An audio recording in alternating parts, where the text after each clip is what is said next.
Well, this cornucopia has a bunch of fruit in there. Now, to be honest with you, the fruit is kind of seconds. Like, it's not the freshest, newest fruit. It's seconds. And it's also been packed in there with shit. Like, it's a cornucopia that's so full of shit.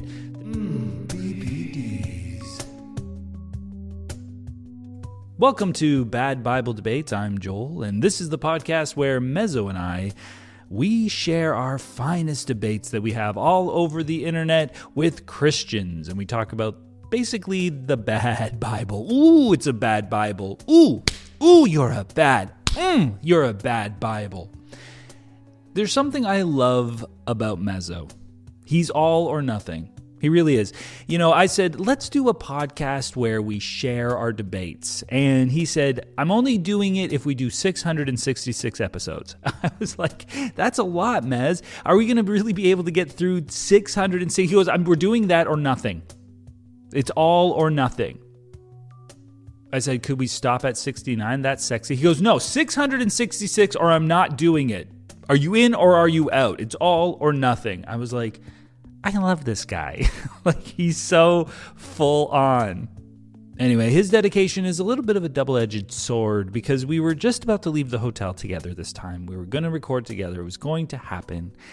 And he started reading the Little House on the Prairie books. And when he starts reading something, even a series, he has to finish it.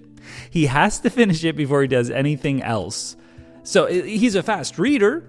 So he was on the banks of Plum Creek when I left, but it's still gonna be a little while before he's ready to record his part. But whatever, I'll just get started here with our first debate here at episode 11 of 666. Enjoy. Days.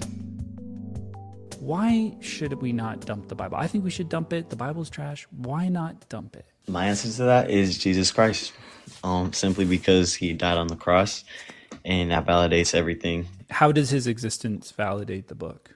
If Jesus Christ died and rose, then everything in this book, claiming and everything that he said, automatically is truth because he's God. It really relies on him raising from the dead. Mm-hmm. That's going to be impossible to prove. Well, the book does validate. It is eyewitness accounts. Like the Gospels are eyewitness accounts. You can't use. Look, I hate saying this because a lot of people say this, but they say that the book can't prove the book, which I think is fair in this case because you're saying that the way that we can prove the book is that Jesus rose from the dead, and that validates the whole thing. But if you're just using the claim in the book to validate the whole thing, you got to see how that's a little bit circular, right?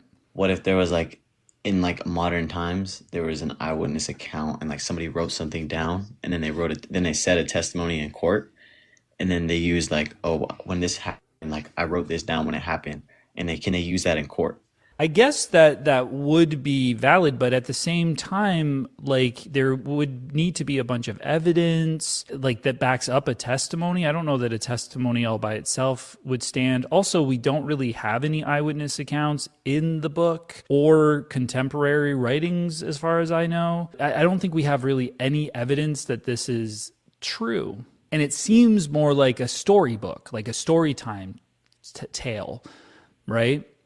You know, that's fair. You don't see where there's a lot of evidence in supporting that. But yeah, I don't think there is. I guess for somebody raising from the dead, somebody being dead for 2 some odd days, starting rigor mortis has set in, and all of a sudden they reanimate, and they're back, baby.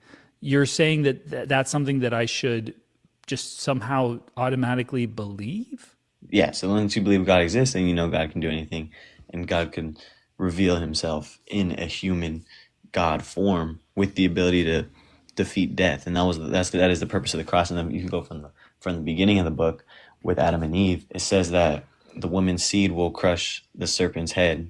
And yeah, I don't even know, honestly, I understand that that's supposed to be a prophecy, but I don't know how it's supposed to be a prophecy. It seems like such a vague thing that people are like, he did it. It's what, how? I don't know for heart, but I do know it says that she will crush his head and he will bruise her heel. The bruise was the fact that Jesus had to go through all the suffering and the cross. How do we know that?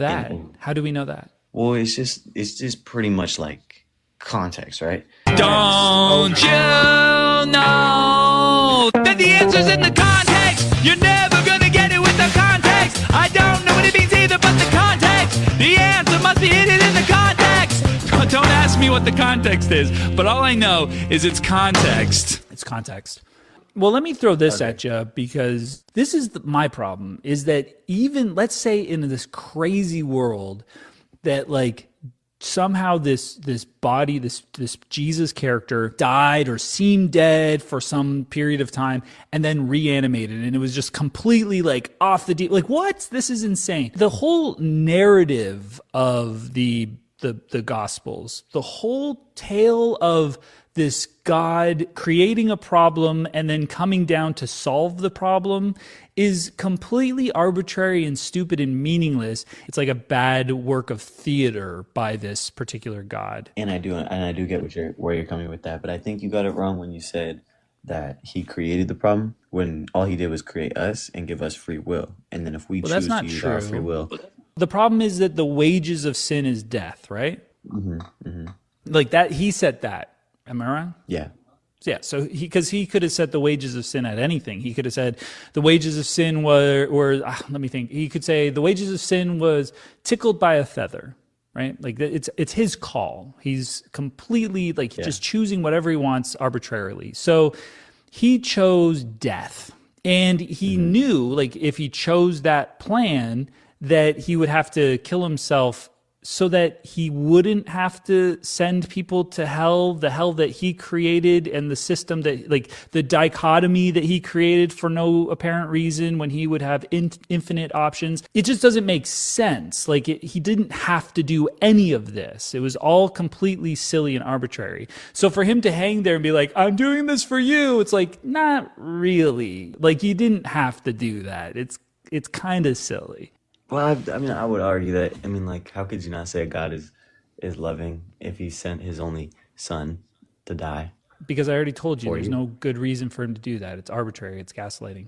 And I can say he's not loving because a lot of little babies are constantly dying of cancer for no reason. Like, there's nothing good about that. That's an evil God. Not to mention, like, natural disasters that just kill millions of people every year.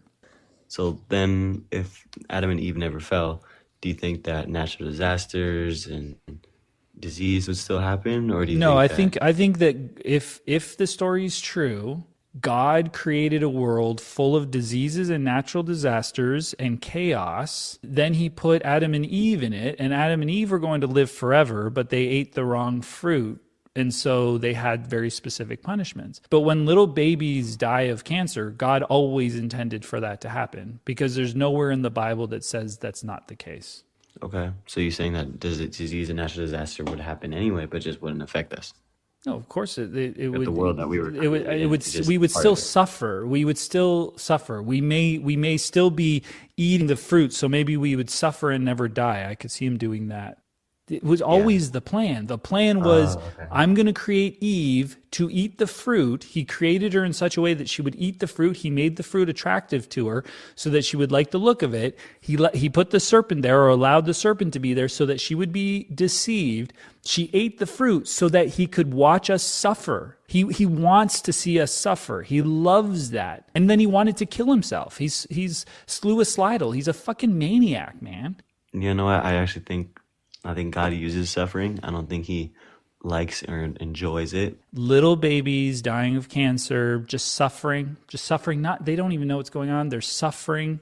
That's a good thing. It's a necessary, wonderful thing that God is allowing these babies to do for some sort of good reason. You're a fan. No, but do you know the verse that says my ways are not yours, or my ways are higher than yours? I've never heard that before. What is it again? Is it?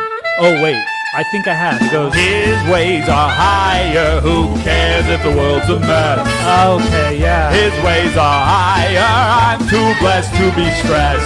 Oh, is that what you're saying? His ways are higher. I'm gonna say it with my chest. Sounds bad. His ways are higher. This is a big barbaric test. That's not nice. Just pawns in a game of chess.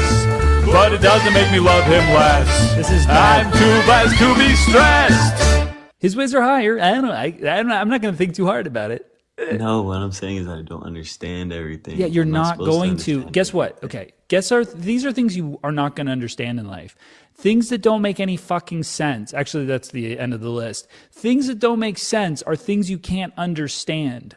Hold on, wait, like high level math is understandable, but do you understand it? I Probably don't. not. I Like don't, it's but I under. probably could. You because like somebody understands it. We could sit there and they could show me and I could learn it. When you're going to hit a wall of his ways are higher, and trust me, you're a Christian 5 months in. Write this down. Write down all the things that you haven't been able to answer in this conversation. This is streamed on YouTube. Go back and rewatch it and write down the questions and be honest with them. Don't just go like, there's probably an answer. Write it down. Get the answer. Like, be like, I'm not going to be a Christian that doesn't get answers. And if you can't get an answer, then there's no answer. It doesn't make sense. And once you have like 50 of those, dump the book, right? Because at that point, it's like, why am I bothering with something that just simply doesn't make sense? BBDs. She began to drift over endless waves of prairie grasses, and Pa's voice went with her, singing, "Row away, row over the waters so blue, like a feather we'll sail on our gum tree canoe. Row the boat lightly, love over the sea, daily and nightly I'll wander with thee." Well, that book fucking sucked. I don't know what the hype is on this story. Maybe I'll track down the DVDs and see if it's better than the book. Meanwhile, for this next clip, I played a fun little game I like to do when people tell me about a miracle or strange, bizarre, supernatural experience that they have, where I come up with the most absurd explanation I can possibly think of on the spot, and then explain to them that even though this is really, really, really ridiculous, it's still more likely than miracles. I hope your ears are ready for it. BBDs. So listen, I'm an atheist, and I know that's a big bummer for you because I don't believe in God, and I'm wondering if you think I should believe in God. Well, it's not a big bummer for me, but you should believe in God. That doesn't make you sad that I'm going to go to hell? You're not gonna go to hell. Who told you this? Thank goodness. All right, cool. Well, no, why should I believe? Okay, well, when I was 17, I started hating God, right? So I started throwing him tequila bottles, Corona bottles. I started throwing him all these things at him and cussing him out, hating him, calling him the B word, everything, everything in the book you can name, right? I called him all the things in the book. Give us a few examples of the things that you're talking about, like what you. The B word. Yeah, I don't want to say the words anymore. But which B word is it? Is it bastard or bitch? That's Yeah, why I second. think. Oh, the second bit. Oh, calling God a bitch. Okay. Yeah. So all that. You're such a why, you stupid bitch. Yeah, exactly. Everything. Worse than that. I couldn't I just felt like a big old boulder on top of my back, and I just couldn't handle it anymore. So I just cried out to God and be like, "Hey, if you're real, man, show yourself." But bawling, I was crying, right, bawling. That's when literally I fell to the ground, and I was gonna unalive myself, right, and that's when Jesus Christ came and rescued me, man. But did he walk in front of you, or did you sense him? He disappeared. When I looked up, I seen him. My soul seen him, not my physical eyes. And then he took off. But I was like, "Hey, wait, come back!" And he goes, "No, I still need you here." And I don't know what reason. I didn't know at the time what reason why, but now I do. What does your soul saw him mean? I don't know what that means. Because this is the flesh, right? And we have a soul and a spirit. They're two different things, right? So I don't know that. I thought souls and spirits were the same thing. Nah. Spirit is what gives you to life to walk around and to live, right? And then the soul is to connect you to God. Wait, so animals all have spirits? Yeah, they got spirits, but not souls. They got souls too. God gave it to them. What about trees? That I don't know. That I know animals do, but trees I don't know. Worms do. Huh? Worms do. Hey, that too. I don't know. I think they do. He gave them life, right? Okay. Yeah, but he only gave us we're the only creatures that are intellectual, wise to trees are alive too, so that's why I asked about the trees. I was just wondering where you draw the line. I can't confirm that for you or not. I never asked. That's a nice question. That's a good question, man. Well, I'm glad that you're still alive and didn't do it. I just don't think that Jesus is real. I think that you probably either experienced some sort of a hallucination, okay, or we have very natural instincts to survive, even when we're at our deep. Excuse me. Oh, you okay? Right. Sorry. It's all good. Choking on my own teeth. They break up in my mouth and fall off in the back of my throat. No, I drink a lot of sugar. Stop brushing. Oh yeah. When he brushes them, they start like coming apart. Stop. I use the hardest bristle That's brush. such a mistake. I got very like hard. I say, never brush, never floss. You are my dentist, so I should listen to you closer. But what I was saying is that I think that we have a natural instinct to survive and to live. Like those of us who are alive because through the process of evolution, we've like developed a very, very strong desire to survive. So even when we're at our lowest lows, we have like this subconscious drive to live. And so I think it's very possible that if you were about to do something, your subconscious like dropped dopamines inside of you and like tried to survive in a way because it was like threatened by you in a way that it like led you to be deluded. And you already believed in God, so it's kind of like weird that you were an interesting thing to be like saying, God, if you're real, but you already believed and still believed. Like, were you an atheist at any point? I'm not sure, but I was a gangster. I don't know. That's the same. That's pretty much the same thing. I That's think. pretty much the same thing, right? Yeah. So yeah, I was atheist. They go hand in hand, right? Yeah. I'm glad you're alive very much. I just don't think your story's like true. I think parts of it are true, but I don't think that you saw Jesus. Do you think that it's possible? Like, here's why I don't believe this story. Okay. I could drum up the most like bizarre prank, like the most bizarre explanation that I could possibly think of. Like, Yes. let me just do this. This is how I improvise, and feel free to add to this, Joel, if you want to make it even weirder. Like, your mother, she wanted you to convert to Christianity. So she spent years tracking down the best hologram artist who did the Tupac hologram. Remember when Tupac hologram showed up at Coachella next to Snoop Dogg? Yeah. And everyone was like, what the fuck? She tracked this guy down who made that and was secretly like saving money on the side. Paid this guy to make a Jesus hologram appear before you while you were like drunk in a ditch somewhere. Ah, I get it. Okay. This is absurd. This is very absurd. Like, So this story is dumb. My version of the story has no supernatural elements. So it's infinitely more likely, even though it's so unlikely, it's infinitely more likely than yours. I could add any amount of bizarre things to it. As long as there's no supernatural elements, it's still more likely, technically. So what you're saying is that what I experienced was holographic? No, Christian, are you a fan of cheese? Do you eat cheese? Oh man, the best. Yeah, so sometimes we have what's called cheese dreams. Mezzo had those the other day because he drank a lot of cheese. I don't know how You he's drink drinking. cheese, bro? Well, for winter solstice, yeah, we melt cheese down and drink it up. Yeah. Just drink so much cheese, and the French love their cheese. They call it fondue. It could have just been a cheese dream, right? Like there are explanations, and any explanation that isn't some magical supernatural thing is going to be more reasonable than some magical supernatural one. That's what Mezzo is saying. So it could have been a hologram. That's crazy, but it's not as crazy as Jesus actually showing up. So like now there's three explanations. It was a drunk dream because you had been throwing tequila bottles. So I assume you emptied them into your mouth first, right? Yeah. Okay. So you're trashed, and that's maybe is like you just had like drunk dream, right? That's or like a cheese dream, but a booze dream. That's one explanation. That's really likely. That happens all the time.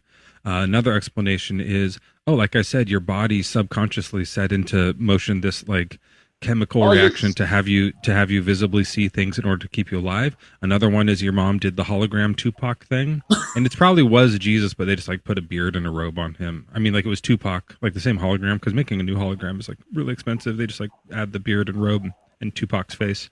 All of these are different options, and some are more likely than others.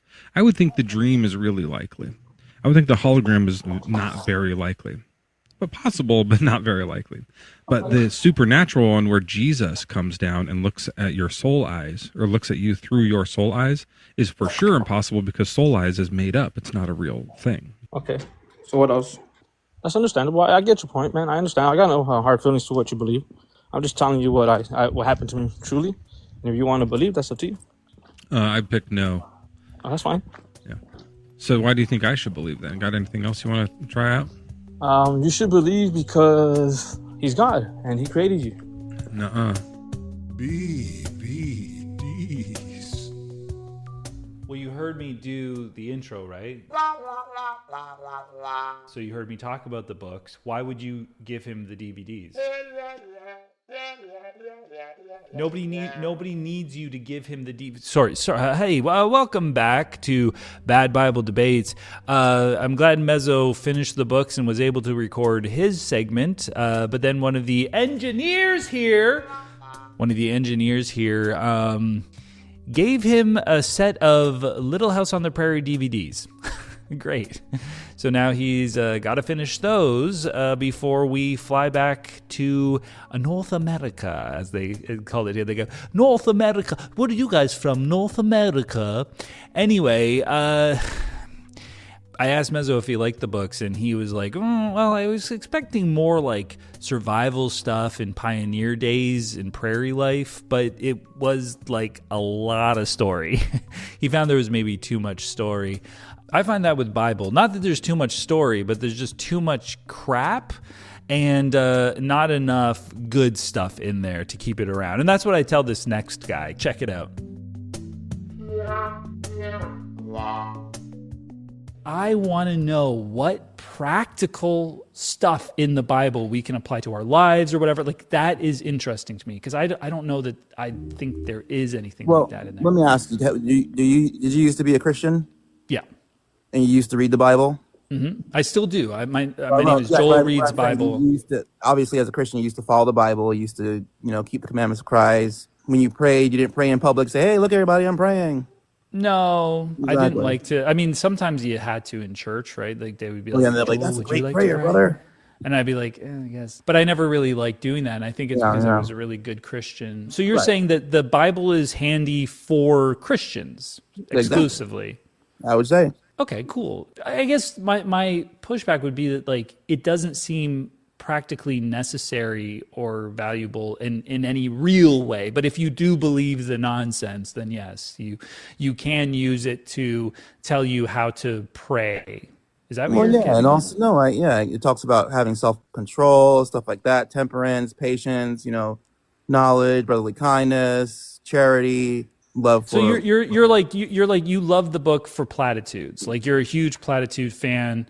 Things that we could like are on greeting cards or like we could find in any sort of like Aesop's fables are good in the same way. So I have a joke about that, but I know we're having a serious conversation, so I'll try to do it.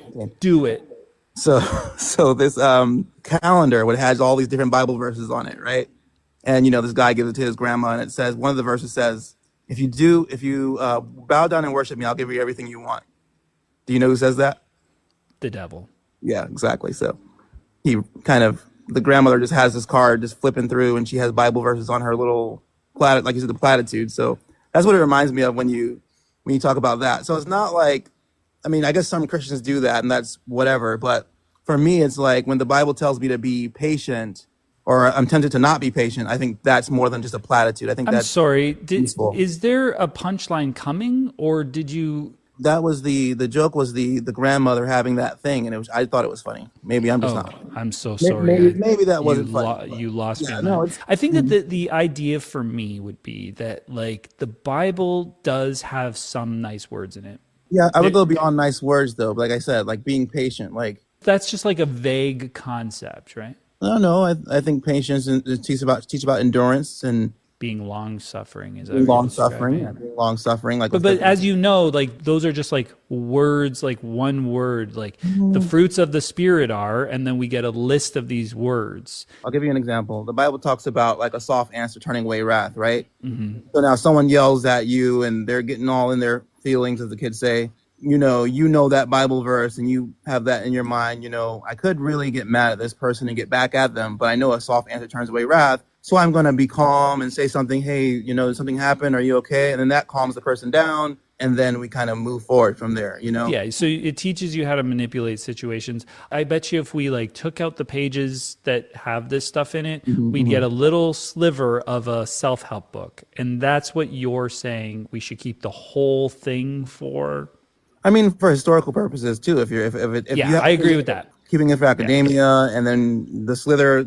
I don't, obviously I'm a Christian, so I don't see it as a slither of stuff, but I understand where you're coming from. I think that when we were talking about like the fruits of the Spirit, that's just a list of the fruits of the Spirit. But I like that you brought up, a soft answer turns away wrath. I do think that that is probably a good thing to remember. Again, it does seem a little manipulative, but if you use it to diffuse situations, that's just a good thing. I'm not going to say, hey, every single word in this book is complete garbage. It talks about breasts sometimes. I like that. But what I would say is that there's a lot of like other garbage around it that you kind of have to like weed through to get to that stuff. I've described it before as like a cornucopia. You know what a cornucopia is? Yeah, or maybe a blowfish.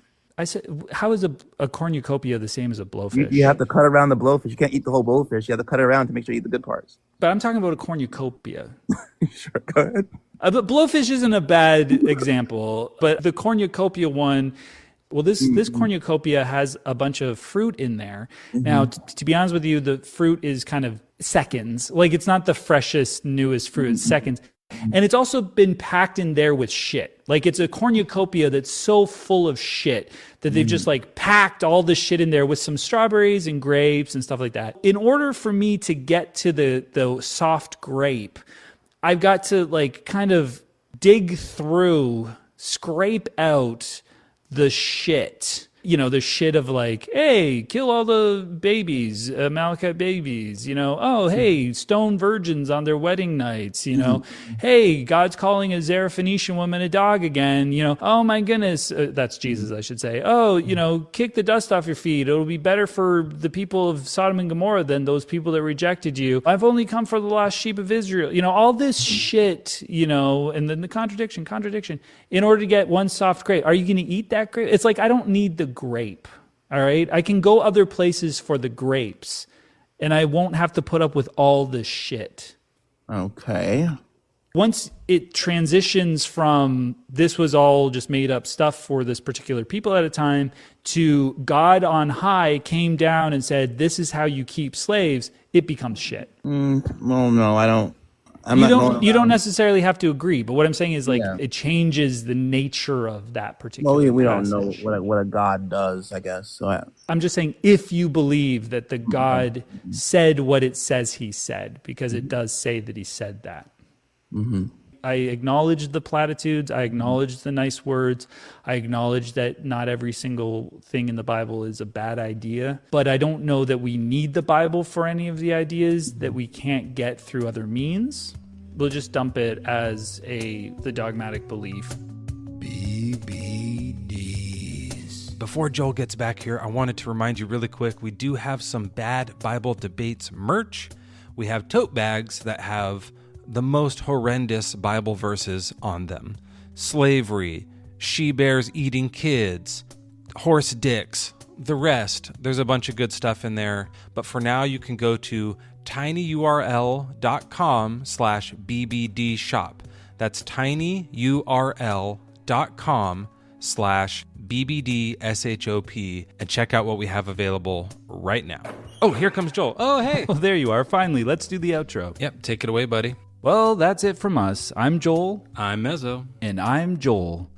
And just make sure you follow Bad Bible Debates wherever good podcasts are sold. Yeah, or wherever you normally hijack them from. And if you can, like it or leave a comment or anything on whatever platform you're using, please do that too. That's right, buddy. And be sure to follow me on YouTube and TikTok. That's where we record all of these lives from. So if you want to catch the whole thing live, we got a lot of stuff going on over there. We're always going live on TikTok and on YouTube. So yeah, definitely follow Mezzo there. And also, hey, look, follow me on TikTok, Joel Reads Bible, or subscribe on YouTube at Joel Reads Bible. Oh, right. I guess I should say my handle is Mezzo_WS. That's pretty much the same on everything. That's it from us for now. Thank you for joining us, and we'll see you next time on Bad Bible Debates.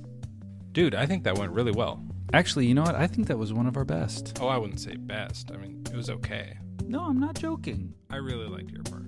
You're so hard on yourself. Just listen closer to mine, and maybe you'll get it. I think eventually you will get it.